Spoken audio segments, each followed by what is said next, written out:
comes to it, just talk. So, the theme of this story, can anyone hear me? Yes. I'm slightly lost actually on my memories. And the theme of this event was New Year. And let's assume it's not 31st January, but it's 31st December.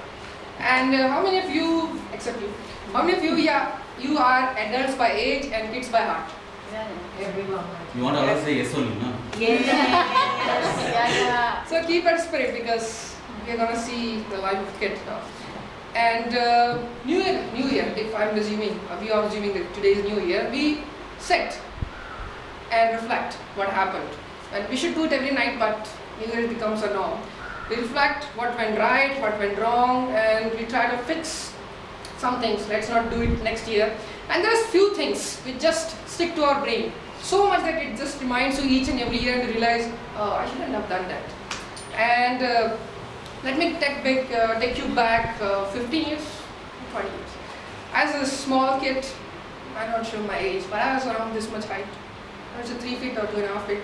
And there was a night of Dusshera fair. Every year in my town, there is a Dusshera fair. There was a time when people go and shop. Now Flipkart and Amazon, e-commerce came, but that was a time when we could shop those nicest things. And at the end day of that fair, there was a huge fireworks. We could go and watch. And there was no luxury of television or Zee News, ZTV or 200 channels. So that was a moment nobody could miss. And I was there with my parents that night and fireworks were about to start. And I'm very tall now, but that time I was just this much tall. And I was standing with my parents, they were also tall. And there were 6 or 7 guys 6 feet tall. I was like this and I couldn't see that. So before fireworks started, I realized I need to move on somewhere. That's what we do. Either we stop on dividers during the concert, or we try to find out comfortable position so that we could see something. And I just moved. And in that process, I somehow didn't tell my parents, and I moved out. I go somewhere, this small street, and the fireworks started. I was enjoying, and then suddenly I heard something.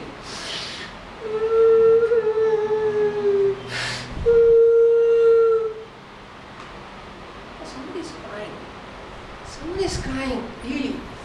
Somebody's really crying. And after a few seconds, I could feel something. Someone is pulling my knicker. I didn't have jeans, my knicker. And it was huge ground. It could be snake, it could be something. And there's a small kid, 4-year-old kid, 3 years, and he was.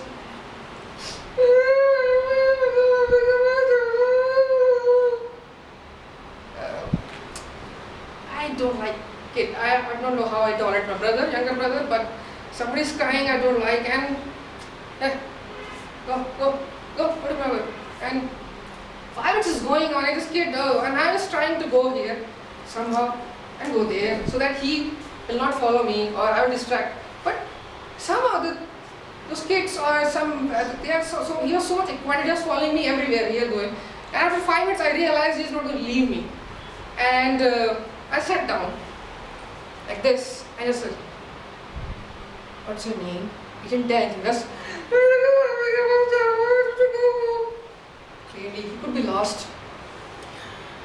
I was not someone we got mature. I was still a kid in my parents' eyes. There are 2 options. Either I could leave this kid and mind my own business, or a friend. The newspapers of those days are filled with the stories where small kids of my age saved 2 kids, or small kids just thrown away thief out of the house. Imagine if I take this opportunity, the moment of glory. This could be, I could be in the front page news. Uncle Khumbah saved the life of 4 kids. I could be in the school assembly. This boy, 6th standard, saved the life. We are proud of you. My father will remember my name, not me remember by his name. That's my moment of glory. I should seize this moment, and I decided I will help this boy get to his mother without realizing consequences. And there was a control room at the fair. It was opposite side. I just need to walk there and do the announcement and his parents will come, and it was all done. So simple. So I took his hand and he was still crying, but somehow he held my hand, other finger, not hand, and we keep walking. And the first problem in quarter, 3 or 4 constables were deployed there. Well, I was scared. There was a time when we were scared of police. I'm not sure what about today. The khaki dress, and I was scared of the police. And what if they just catch me? Man, I could be inside jail for kidnapping a kid. Or if I hand over to them, they will seize the moment of glory. And I was in no mood to leave my moment of glory. So we passed somehow, and the night of devastation was about to begin. We went to toy market. And imagine the kids in toy market. What can happen? He saw something, and what he did was astonishing.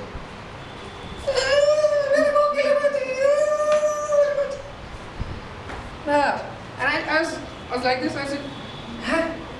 Man, I don't take responsibility or like this. And no. So I took this kit and put on my back and start walking like this. There's a store, so that he will not see it. And we keep walking. My back was paining. So he's such a heavy kid. What do you eat up today? My back was paining.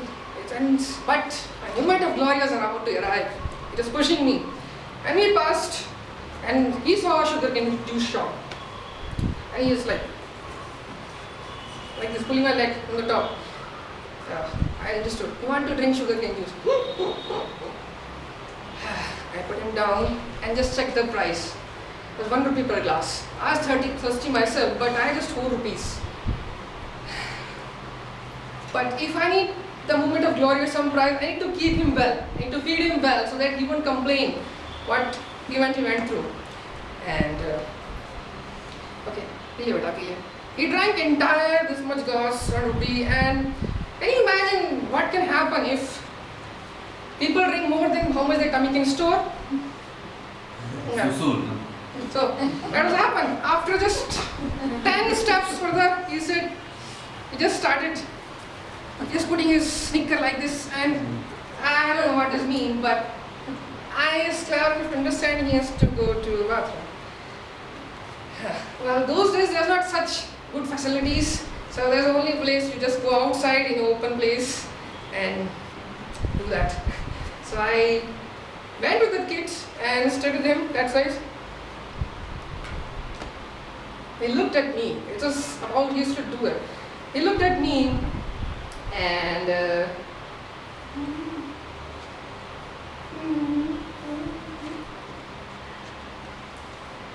man, which are his parents? They didn't teach him how to urinate. They don't teach him how to do that. It would be a terrifying thing to tell someone else how to do that. No, but my moment of glory is arriving, and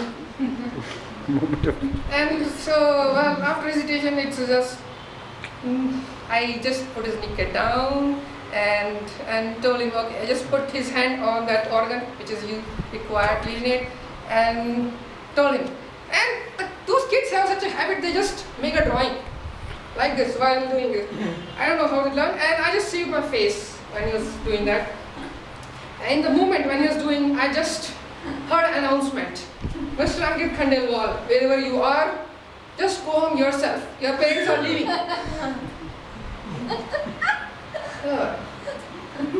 In a moment, my moment of glory dream shattered. Now I face the situation of my whole survival. How am I going to get home? I knew my home, but it's night, 10 o'clock. Man, it's dark outside. There are people 6 feet tall, and I didn't have money to. So I was about to cry, but then I realized I should not allow these kids to. And then I just put in. I finished. He didn't put his necker up. I didn't do that, and I just keep running. Keep running. And everyone was laughing at me, this half-naked kid. And I was just 14 years old guy. And we reached the control room. I reached. I said, this is a kid. He lost and he has to go to his parents. In this all, I forgot one simple thing.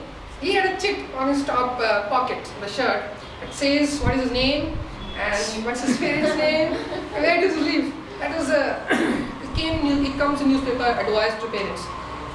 And he lived very close to me. But now I hand over to some person. I didn't care about glory. I need to find my own parents.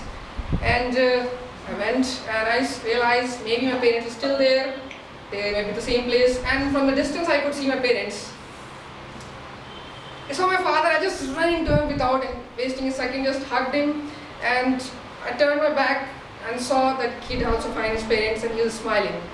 That satisfaction, his smile, gave me a lot of things. And that night I realized, never see such moment of glory. Better go to solutions. Thank you.